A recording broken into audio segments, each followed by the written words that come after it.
जय शिवराय मित्रांनो. MPSC योद्धाच्या YouTube प्लॅटफॉर्मवरती तुमच्या सर्वांचं स्वागत आहे.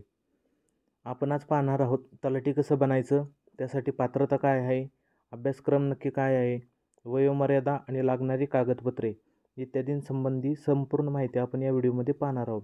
चला तर मग व्हिडिओला सुरुवात करूया. सर्वप्रथम वयोमर्यादा. यासाठी कोण कोण अर्ज करू शकतो, तर खुल्या प्रवर्गातील 18 ते 38 वर्षापर्यंत, मागास प्रवर्ग म्हणजे SC, ST, OBC 18 ते 43 वर्षापर्यंत म्हणजे 5 वर्षाची सूट आहे मागास प्रवर्गासाठी. तसेच इतर विशेष प्रवर्ग नियमानुसार अतिरिक्त सूट आहे. तलाठी भरतीसाठी वयोमर्यादा ही खूप महत्त्वाची आहे. ती वेगवेगळ्या प्रवर्गानुसार बदलते, तर कृपया भरतीची अधिकृत जाहिरात नेहमी तपासा. त्यानंतर शैक्षणिक पात्रता. यासाठी कोण कोण पात्र आहे, तर कोणत्याही शाखेतील पदवी तुमच्याकडे असणे आवश्यक आहे. मग ती BA असो, BCom, BSc, BE कोणत्याही शाखेतील पदवी असणे तुमच्याकडे आवश्यक आहे. तसेच मराठी, हिंदी, इंग्रजी भाषेचे ज्ञान असणे अत्यंत आवश्यक आहे.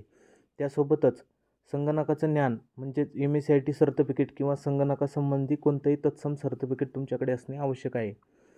शैक्षणिक पात्रतेमध्ये एक गोष्ट लक्षात ठेवा, पदवी कोणतीही चालेल, पण संगणकाचं प्राथमिक ज्ञान असणं आवश्यक आहे.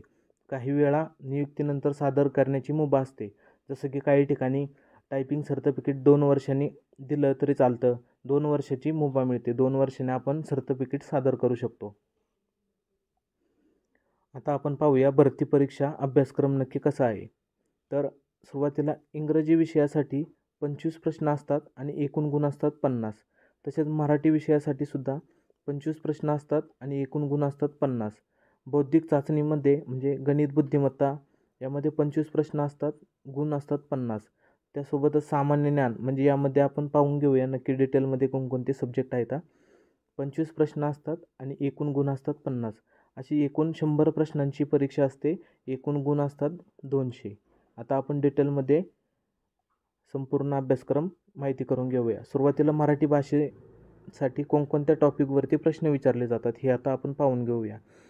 सुरुवातीला वाक्यरचना, समास, शब्दार्थ, म्हणी, वाक्यप्रचार, शब्दसंग्रह, समानार्थी शब्द, विरुद्धार्थी शब्द यासोबतच प्रयोग इत्यादी टॉपिकवरती प्रश्न असतात.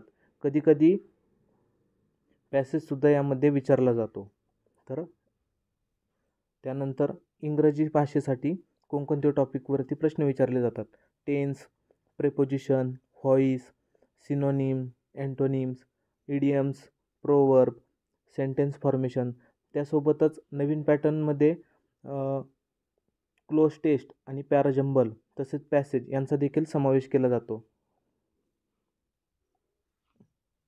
त्यानंतर सामान्य ज्ञान म्हणजेच आपलं GK जनरल नॉलेज यामध्ये कोणकोणत्या टॉपिकवरती प्रश्न विचारले जातात, तर महाराष्ट्राचा इतिहास, महाराष्ट्राचा भूगोल, चालू घडामोडी, राज्यघटना, माहिती अधिकार कायदा, लोकसेवा हक्क अधिनियम, विज्ञान, संगणक आणि प्रशासन इत्यादी टॉपिकवरती तुरळक 1-1, 2-2 प्रश्न विचारले जातात. प्रत्येक टॉपिकवरती 1 ते 2 प्रश्न असतात. एकूण प्रश्न 25 असतात, गुण असतात 50. त्यासोबत बौद्धिक चाचणी किंवा अंकगणित म्हणजे बुद्धिमत्ता आणि गणित यामध्ये अंकगणितामध्ये टक्केवारी, सरासरी, नफा तोटा, काळकाम वेग, वयवारी, रेल्वेची गणितं यामध्ये विचारली जातात. त्यासोबतच बुद्धिमत्तेमध्ये मालिका, नातेसंबंध, दिशा, लॉजिक, सिरीज, कॅलेंडरची गणितं इत्यादी यामध्ये विचारले जातात. हे सुद्धा 25 प्रश्न असतात, 50 मार्काला. एक प्रश्न 2 मार्काला असतो. आता आपण पाहून घेऊया आवश्यक कागदपत्रे, ओळख आणि शिक्षण.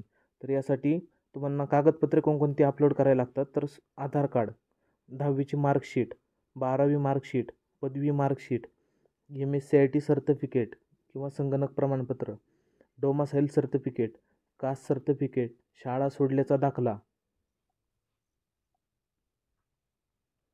जात वैधता प्रमाणपत्र म्हणजेच कास्ट व्हॅलिडिटी.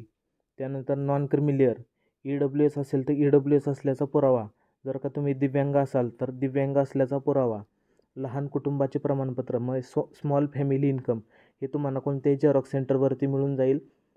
त्याची झेरॉक्स काढायची, ती संपूर्ण भरायचं, सिग्नेचर करायची आणि त्याची PDF किंवा फोटो काढून अपलोड करायचं.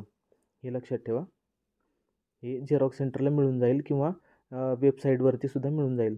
त्यानंतर तुम्ही जर का अपंग असाल तर अपंग असल्याचा पुरावा, माजी सैनिक असाल तर माजी सैनिक असल्याचा पुरावा, तसेच जर का तुम्ही खेळाडू असाल तर खेळाडू असल्याचा पुरावा इत्यादी सर्टिफिकेट तुम्हाला भरतीचा फॉर्म भरताना, तलाठी भरतीचा फॉर्म भरताना तुम्हाला अपलोड करणं गरजेचं आहे. आता भरतीबद्दल अपडेट जाणून घेऊया.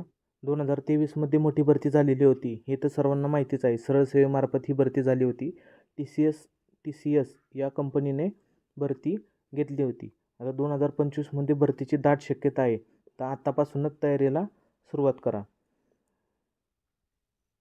माहिती उपयुक्त वाटली तर लाईक करा, शेअर करा, सबस्क्राईब करा. तर मित्रांनो, ही होती तलाठी भरतीची संपूर्ण माहिती. अजून काही शंका असतील तर कमेंटमध्ये नक्की विचारा. पुढच्या व्हिडिओमध्ये भेटूया. जय हिंद, जय महाराष्ट्र. धन्यवाद.